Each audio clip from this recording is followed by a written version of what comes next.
We are marking 20 years since same-sex marriage was legalized here in Massachusetts. So our team here, we've been speaking with the couples who championed the change and were some of the first to say I do back in the spring of 2004. NBC 10 political reporter Matt Pritchard is in studio with more. Matt, what did they have to say to you? Yeah, Colton, the focus right now is on the 20-year anniversary, of course. But those I spoke with say while it's important to look back and reminisce, they're also keeping tabs on the future and the fight that could still come down the road. I declare that Ellen and Maureen are now married. Yeah.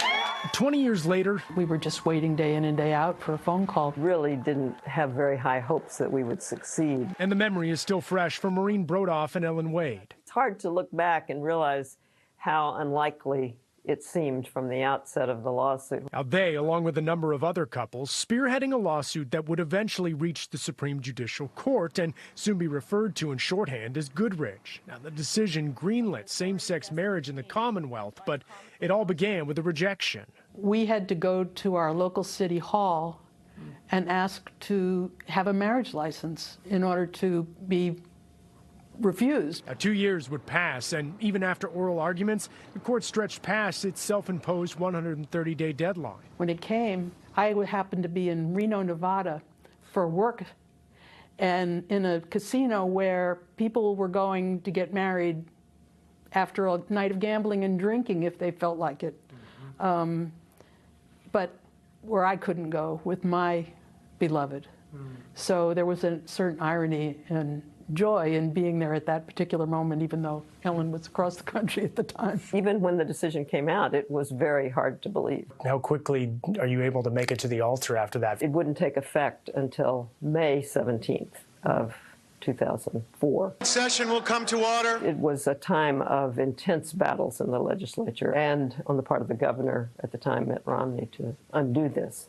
Even though we had won the case seemingly, whether it would really ever take effect. We didn't know we could marry until exactly a week before the date set by the court. Did you think that it was going to have this domino effect, that all these other states were going to follow suit after the fact? I really wondered if the Massachusetts decision was too much, too soon for the country. 11 years later, the U.S. Supreme Court would require all states to grant and recognize same-sex marriages. While that created a sense of permanence, recent remarks by Associate Justice Clarence Thomas have sparked concern from Maureen and Ellen that perhaps Obergefell could ultimately fall. Well, I think it's important to be vigilant. I think things can change. I'm fairly optimistic, but you have to be concerned when you hear the likes of Judge Thomas talking like that. A focus achieved by looking back and remembering how difficult achieving these rights were in the first place. It's been a while since we've even gotten to reflect back on 20 years ago, and it's been quite an experience. Now, if you're looking to learn more about the history of the Goodridge case, check out my conversation with former Supreme Judicial Court Chief Justice Margaret Marshall, who wrote the majority opinion in that decision. It's available on our website, NBC10Boston.com. In studio, Matt Pritchard, NBC 10 Boston.